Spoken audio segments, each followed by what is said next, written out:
واعلموا أنما غنمتم من شيء فأن لله خمسه وللرسول ولذي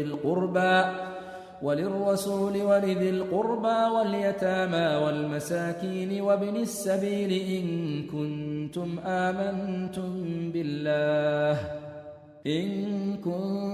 آمنتم بالله وما أنزلنا على عبدنا يوم الفرقان يوم التقى الجمعان والله على كل شيء قدير. إذ أنتم بالعدوة الدنيا وهم بالعدوة القصوى والركب أسفل منكم ولو تواعدتم لاختلفتم في الميعاد ولكن ليقضي الله أمرا كان مفعولا ليهلك من هلك عن بينة ويحيى من حي عن بينة وإن الله لسميع عليم. إذ يريكهم الله في منامك قليلا ولو أراكهم كثيرا لفشلتم ولتنازعتم في الأمر ولكن الله سلم إنه عليم بذات الصدور. وإذ يريكموهم إذ التقيتم في أعينكم قليلا ويقللكم في أعينهم ليقضي الله أمرا كان مفعولا وإلى الله ترجع الأمور. يا أيها الذين آمنوا إذا لقيتم فئة فاثبتوا واذكروا الله كثيرا لعلكم تفلحون.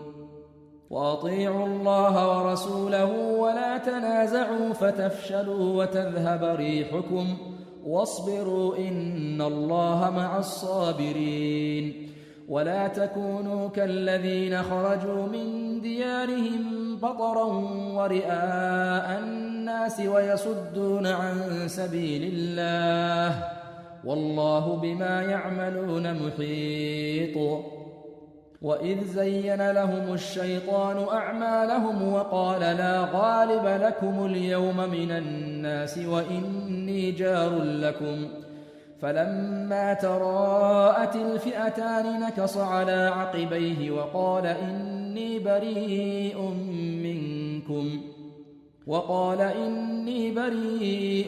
منكم إني أرى ما لا ترون إني أخاف الله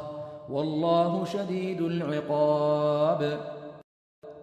إذ يقول المنافقون والذين في قلوبهم مرض غر هؤلاء دينهم ومن يتوكل على الله فإن الله عزيز حكيم. ولو ترى إذ يتوفى الذين كفروا الملائكة يضربون وجوههم وأدبارهم وذوقوا عذاب الحريق ذلك بما قدمت أيديكم وأن الله ليس بظلام للعبيد. كدأب آل فرعون والذين من قبلهم كفروا بآيات الله فأخذهم الله بذنوبهم إن الله قوي شديد العقاب. ذلك بأن الله لم يك مغيرا نعمة أنعمها على قوم حتى يغيروا ما بأنفسهم وأن الله سميع عليم. كدأب آل فرعون والذين من قبلهم كذبوا بآيات ربهم فأهلكناهم بذنوبهم وأغرقنا آل فرعون وكل كانوا ظالمين. إن شر الدواب عند الله الذين كفروا فهم لا يؤمنون. الذين عاهدت منهم ثم ينقضون عهدهم في كل مرة وهم لا يتقون. فإما تثقفنهم في الحرب فشرد بهم من خلفهم لعلهم يذكرون. وإما تخافن من قوم خيانة فانبذ إليهم على سواء إن الله لا يحب الخائنين. ولا يحسبن الذين كفروا سبقوا إنهم لا يعجزون وأعدوا لهم ما استطعتم من قوة ومن رباط الخيل ترهبون به عدو الله وعدوكم وآخرين من دونهم لا تعلمونهم الله يعلمهم وما تنفقوا من شيء في سبيل الله يوفى إليكم وأنتم لا تظلمون وإن جنحوا للسلم فاجنح لها وتوكل على الله إنه هو السميع العليم وإن يريدوا أن يخدعوك فإن حسبك الله هو الذي أيدك بنصره وبالمؤمنين وألف بين قلوبهم لو أنفقت ما في الأرض جميعا ما ألفت بين قلوبهم ولكن الله ألف بينهم إنه عزيز حكيم يا أيها النبي حسبك الله ومن اتبعك من المؤمنين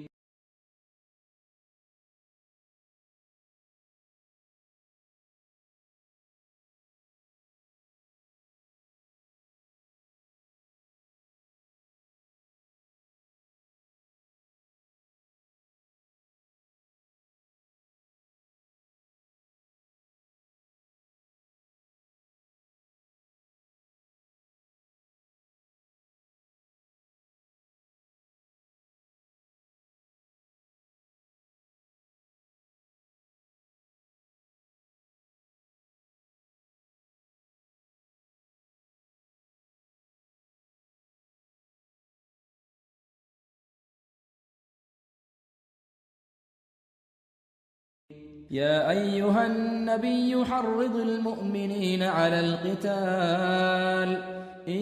يكن منكم 20 صابرون يغلبوا 200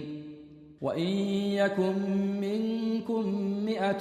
يغلبوا 1000 من الذين كفروا بأنهم قوم لا يفقهون الآن خفف الله عنكم وعلم أن فيكم ضعفا فإن يكن منكم 100 صابرة يغلبوا 200 وإن يكن منكم 1000 يغلبوا 2000 بإذن الله والله مع الصابرين ما كان لنبي أن يكون له أسرى حتى يثخن في الأرض تريدون عرض الدنيا والله يريد الآخرة والله عزيز حكيم لولا كتاب من الله سبق لمسكم فيما أخذتم عذاب عظيم فكلوا مما غنمتم حلالا طيبا واتقوا الله إن الله غفور رحيم يا أيها النبي قل لمن في أيديكم من الأسرى إن يعلم الله في قلوبكم خيرا يؤتكم خيرا مما أخذ منكم ويغفر لكم والله غفور رحيم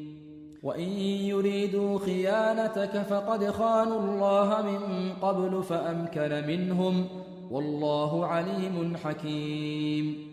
إن الذين آمنوا وهاجروا وجاهدوا بأموالهم وأنفسهم في سبيل الله والذين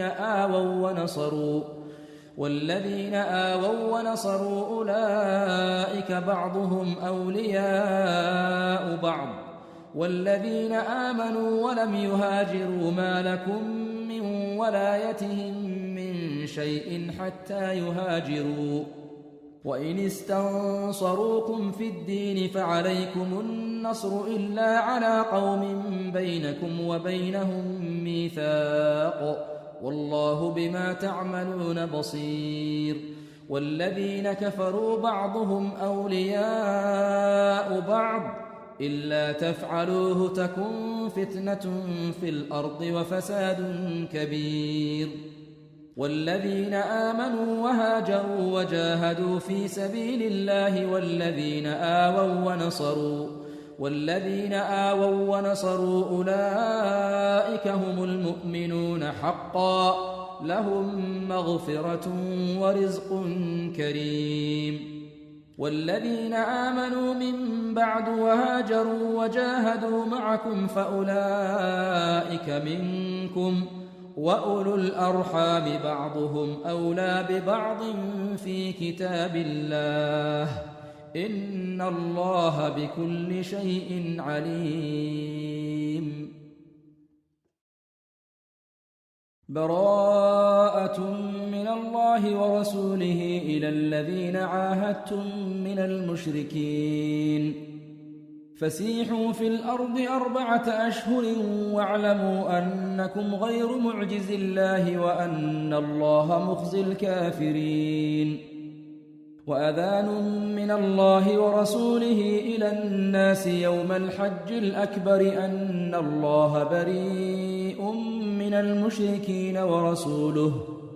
فإن تبتم فهو خير لكم وإن توليتم فاعلموا أنكم غير معجز الله وبشر الذين كفروا بعذاب أليم. إلا الذين عاهدتم من المشركين ثم لم ينقصوكم شيئا ولم يظاهروا عليكم أحدا فأتموا إليهم عهدهم إلى مدتهم إن الله يحب المتقين. فإذا انسلخ الأشهر الحرم فاقتلوا المشركين حيث وجدتموهم وخذوهم واحصروهم واقعدوا لهم كل مرصد فإن تابوا وأقاموا الصلاة وآتوا الزكاة فخلوا سبيلهم إن الله غفور رحيم. وإن أحد من المشركين استجارك فأجره حتى يسمع كلام الله ثم أبلغه مأمنه ذلك بأنهم قوم لا يعلمون. كيف يكون للمشركين عهد عند الله وعند رسوله إلا الذين عاهدتم عند المسجد الحرام فما استقاموا لكم فاستقيموا لهم إن الله يحب المتقين. كيف وإن يظهروا عليكم لا يرقبوا فيكم إلا ولا ذمة يرضونكم بأفواههم وتأبى قلوبهم وأكثرهم فاسقون. اشتروا بآيات الله ثمنا قليلا فصدوا عن سبيله إنهم ساء ما كانوا يعملون. لا يرقبون في مؤمن إلا ولا ذمة وأولئك هم المعتدون. فإن تابوا وأقاموا الصلاة وآتوا الزكاة فإخوانكم في الدين ونفصل الآيات لقوم يعلمون. وإن نكثوا أيمانهم من بعد عهدهم وطعنوا في دينكم فقاتلوا أئمة الكفر إنهم لا أيمان لهم لعلهم ينتهون. ألا تقاتلون قوما نكثوا أيمانهم وهموا بإخراج الرسول وهم بدؤوكم أول مرة أتخشونهم فالله أحق أن تخشوه إن كنتم مؤمنين. قاتلوهم يعذبهم الله بأيديكم ويخزهم وينصركم عليهم ويشف صدور قوم مؤمنين ويذهب غيظ قلوبهم ويتوب الله على من يشاء والله عليم حكيم. أم حسبتم أن تتركوا ولما يعلم الله الذين جاهدوا منكم ولم يتخذوا من دون الله ولا رسوله ولا المؤمنين وليجة والله خبير بما تعملون. ما كان للمشركين أن يعمروا مساجد الله شاهدين على أنفسهم بالكفر أولئك حبطت أعمالهم وفي النار هم خالدون. إنما يعمر مساجد الله من آمن بالله واليوم الآخر وأقام الصلاة وآتى الزكاة ولم يخش إلا الله فعسى أولئك أن يكونوا من المهتدين. أجعلتم سقاية الحاج وعمارة المسجد الحرام كمن آمن بالله واليوم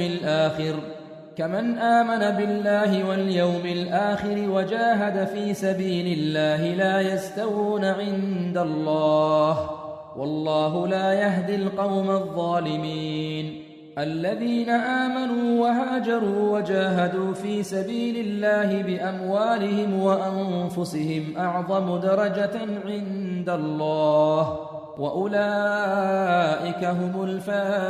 الفائزون. يبشرهم ربهم برحمة منه ورضوان وجنات لهم فيها نعيم مقيم خالدين فيها أبدا إن الله عنده أجر عظيم. يا أيها الذين آمنوا لا تتخذوا آباءكم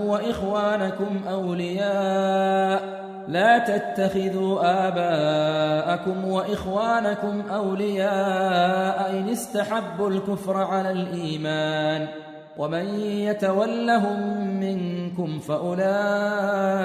هم الظالمون. قل إن كان آباؤكم وأبناؤكم وإخوانكم وأزواجكم وعشيرتكم وأموال اقترفتموها وتجارة تخشون كسادها ومساكن ترضونها أحب إليكم من الله ورسوله وجهاد في سبيله فتربصوا حتى يأتي الله بأمره والله لا يهدي القوم الفاسقين. لقد نصركم الله في مواطن كثيرة ويوم حنين إذ أعجبتكم كثرتكم فلم تغن عنكم شيئا وضاقت عليكم الأرض بما رحبت ثم وليتم مدبرين. ثم أنزل الله سكينته على رسوله وعلى المؤمنين وأنزل جنودا لم تروها وعذب الذين كفروا وذلك جزاء الكافرين.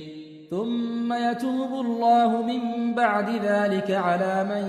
يشاء والله غفور رحيم. يا أيها الذين آمنوا إنما المشركون نجس فلا يقربوا المسجد الحرام بعد عامهم هذا وإن خفتم عيلة فسوف يغنيكم الله من فضله إن شاء إن الله عليم حكيم. قاتلوا الذين لا يؤمنون بالله ولا باليوم الآخر ولا يحرمون ما حرم الله ورسوله ولا يدينون دين الحق من الذين أوتوا الكتاب حتى يعطوا الجزية عن يد وهم صاغرون. وقالت اليهود عزير ابن الله وقالت النصارى المسيح ابن الله ذلك قولهم بأفواههم يضاهئون قول الذين كفروا من قبل قاتلهم الله أنى يؤفكون. اتخذوا أحبارهم ورهبانهم أربابا من دون الله والمسيح ابن مريم وما أمروا إلا ليعبدوا إلها واحدا لا إله إلا هو سبحانه عما يشركون. يريدون أن يطفئوا نور الله بأفواههم ويأبى الله إلا أن يتم نوره ولو كره الكافرون.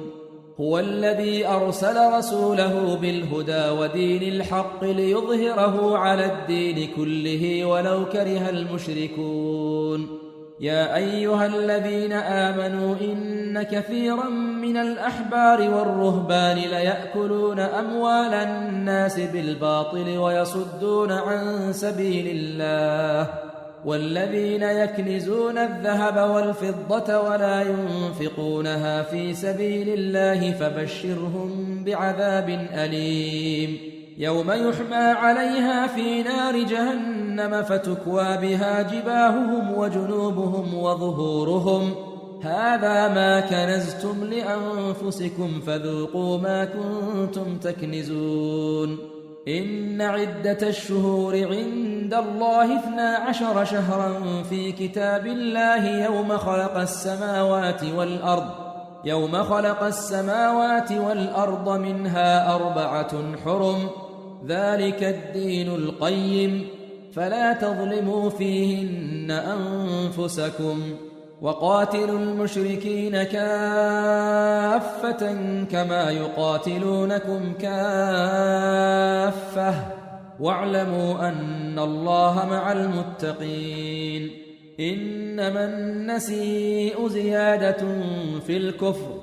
يضل به الذين كفروا يحلونه عاما ويحرمونه عاما ليواطئوا عدة ما حرم الله فيحلوا ما حرم الله زين لهم سوء أعمالهم والله لا يهدي القوم الكافرين يا أيها الذين آمنوا ما لكم إذا قيل لكم انفروا في سبيل الله اثاقلتم إلى الأرض أرضيتم بالحياة الدنيا من الآخرة فما متاع الحياة الدنيا في الآخرة إلا قليل إلا تنفروا يعذبكم عذابا أليما ويستبدل قوما غيركم ولا تضروه شيئا والله على كل شيء قدير إلا تنصروه فقد نصره الله إذ أخرجه الذين كفروا ثاني اثنين إذ هما في الغار إذ يقول لصاحبه لا تحزن إن الله معنا فأنزل الله سكينته عليه وأيده بجنود لم تروها وجعل كلمة الذين كفروا السفلى وكلمة الله هي العليا والله عزيز حكيم انفروا خفافا وثقالا وجاهدوا بأموالكم وأنفسكم في سبيل الله ذلكم خير لكم إن كنتم تعلمون لو كان عرضا قريبا وسفرا قاصدا لاتبعوك ولكن بعدت عليهم الشقة وسيحلفون بالله لو استطعنا لخرجنا معكم يهلكون أنفسهم والله يعلم إنهم لكاذبون عفى الله عنك لما أذنت لهم حتى يتبين لك الذين صدقوا وتعلم الكاذبين لا يستأذنك الذين يؤمنون بالله واليوم الآخر أن يجاهدوا بأموالهم وأنفسهم والله عليم بالمتقين إنما يستأذنك الذين لا يؤمنون بالله واليوم الآخر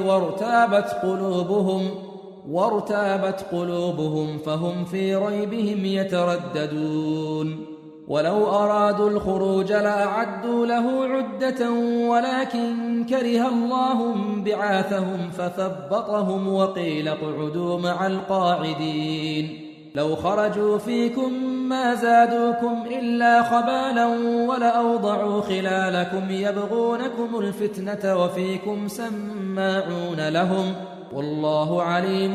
بالظالمين لقد ابتغوا الفتنة من قبل وقلبوا لك الأمور حتى جاء الحق وظهر أمر الله وهم كارهون ومنهم من يقول ائذن لي ولا تفتني ألا في الفتنة سقطوا وإن جهنم لمحيطة بالكافرين إن تصبك حسنة تسؤهم وإن تصبك مصيبة يقولوا قد أخذنا أمرنا من قبل ويتولوا وهم فرحون قل لن يصيبنا إلا ما كتب الله لنا هو مولانا وعلى الله فليتوكل المؤمنون قل هل تربصون بنا إلا إحدى الحسنيين ونحن نتربص بكم أن يصيبكم الله بعذاب من عنده أو بأيدينا فتربصوا إنا معكم متربصون قل أنفقوا طوعا أو كرها لن يتقبل منكم إنكم كنتم قوما فاسقين وما منعهم أن تقبل منهم نفقاتهم إلا أنهم كفروا بالله وبرسوله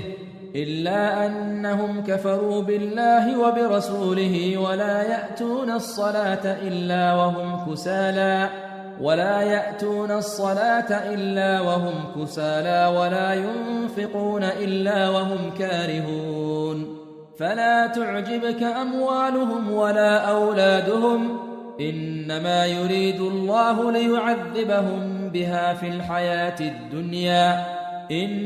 يريد الله ليعذبهم بها في الحياة الدنيا وتزهق أنفسهم وهم كافرون ويحلفون بالله إنهم لمنكم وما هم منكم ولكنهم قوم يفرقون لو يجدون ملجأ أو مغارات أو مدخلا لولوا إليه وهم يجمحون ومنهم من يلمزك في الصدقات فإن أعطوا منها رضوا وإن لم يعطوا منها إذا هم يسخطون ولو أنهم رضوا ما آتاهم الله ورسوله وقالوا حسبنا الله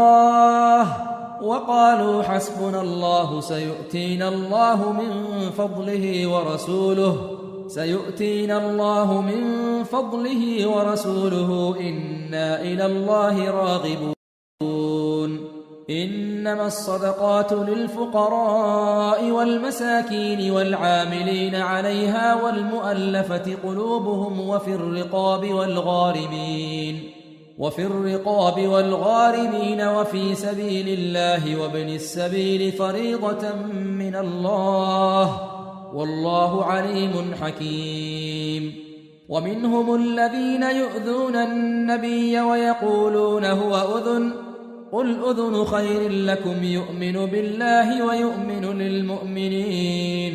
ويؤمن للمؤمنين ورحمة للذين آمنوا منكم والذين يؤذون رسول الله لهم عذاب أليم يحلفون بالله لكم ليرضوكم والله ورسوله أحق أن يرضوه إن كانوا مؤمنين ألم يعلموا أنه من يحادد الله ورسوله فأن له نار جهنم خالدا فيها ذلك الخزي العظيم يحذر المنافقون أن تنزل عليهم سورة تنبئهم بما في قلوبهم قل استهزئوا إن الله مخرج ما تحذرون ولئن سألتهم ليقولن إنما كنا نخوض ونلعب قل أبالله وآياته ورسوله كنتم تستهزئون لا تعتذروا قد كفرتم بعد إيمانكم إن نعف عن طائفة منكم نعذب طائفة بأنهم كانوا مجرمين المنافقون والمنافقات بعضهم من بعض يأمرون بالمنكر وينهون عن المعروف ويقبضون أيديهم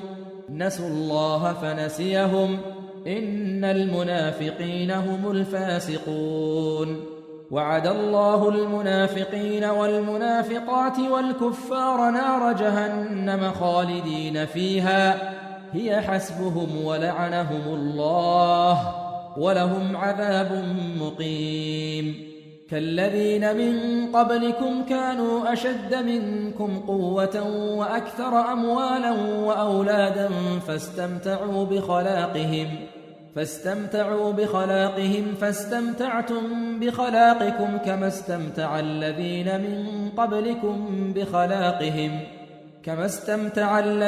من قبلكم بخلاقهم وخضتم كالذي خاضوا أولئك حبطت أعمالهم في الدنيا والآخرة وأولئك هم الخاسرون. ألم يأتهم نبأ الذين من قبلهم قوم نوح وعاد وثمود وقوم إبراهيم وأصحاب مدين والمؤتفكات أتتهم رسلهم بالبينات فما كان الله ليظلمهم ولكن كانوا أنفسهم يظلمون. والمؤمنون والمؤمنات بعضهم أولياء بعض يأمرون بالمعروف وينهون عن المنكر ويقيمون الصلاة ويؤتون الزكاة ويطيعون الله ورسوله أولئك سيرحمهم الله إن الله عزيز حكيم. وعد الله المؤمنين والمؤمنات جنات تجري من تحتها الأنهار خالدين فيها ومساكن طيبة في جنات عدن ورضوان من الله أكبر ذلك هو الفوز العظيم. يا أيها النبي جاهد الكفار والمنافقين واغلظ عليهم ومأواهم جهنم وبئس المصير. يحلفون بالله ما قالوا ولقد قالوا كلمة الكفر وكفروا بعد إسلامهم وهموا بما لم ينالوا وما نقموا إلا أن أغناهم الله ورسوله من فضله فإن يتوبوا يك خيرا لهم وإن يتولوا يعذبهم الله عذابا أليما في الدنيا والآخرة وما لهم في الأرض من ولي ولا نصير. ومنهم من عاهد الله لئن آتانا من فضله لنصدقن ولنكونن من الصالحين فلما آتاهم من فضله بخلوا به وتولوا وهم معرضون فأعقبهم نفاقا في قلوبهم إلى يوم يلقونه بما أخلفوا الله ما وعدوه وبما كانوا يكذبون. ألم يعلموا أن الله يعلم سرهم ونجواهم وأن الله علام الغيوب. الذين يلمزون المطوعين من المؤمنين في الصدقات والذين لا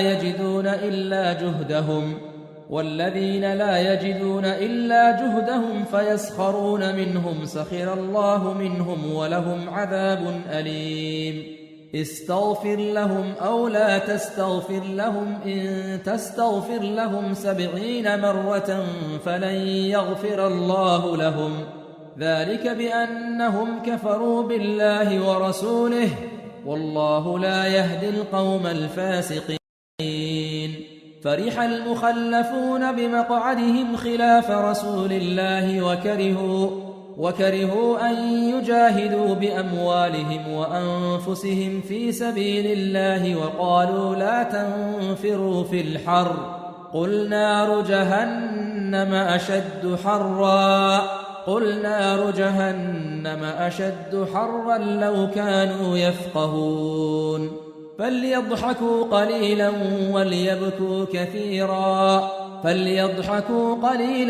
وليبكوا كثيرا جزاء بما كانوا يكسبون. فإن رجعك الله إلى طائفة منهم فاستأذنوك للخروج فقل لن تخرجوا معي أبدا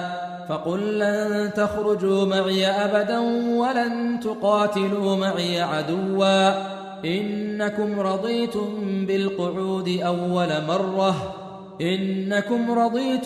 بالقعود أول مرة فاقعدوا مع الخالفين. ولا تصل على أحد منهم مات أبدا ولا تقم على قبره إنهم كفروا بالله ورسوله وماتوا وهم فاسقون. ولا تعجبك أموالهم وأولادهم إنما يريد الله أن يعذبهم بها في الدنيا وتزهق أنفسهم وهم كافرون. وإذا أنزلت سورة أن آمنوا بالله وجاهدوا مع رسوله استأذنك أولو الطول منهم وقالوا ذرنا نكن مع القاعدين. رضوا بأن يكونوا مع الخوالف وطبع على قلوبهم فهم لا يفقهون. لكن الرسول والذين آمنوا معه جاهدوا بأموالهم وأنفسهم وأولئك لهم الخيرات وأولئك هم المفلحون. أعد الله لهم جنات تجري من تحتها الأنهار خالدين فيها ذلك الفوز العظيم. وجاء المعذرون من الأعراب ليؤذن لهم وقعد الذين كذبوا الله ورسوله سيصيب الذين كفروا منهم عذاب أليم. ليس على الضعفاء ولا على المرضى ولا على الذين لا يجدون ما ينفقون حرج إذا نصحوا لله ورسوله ما على المحسنين من سبيل والله غفور رحيم. ولا على الذين إذا ما أتوك لتحملهم قلت لا أجد ما أحملكم عليه تولوا وأعينهم تفيض من الدمع حزنا ألا يجدوا ما ينفقون. إنما السبيل على الذين يستأذنونك وهم أغنياء رضوا بأن يكونوا مع الخوالف وطبع الله على قلوبهم فهم لا يعلمون.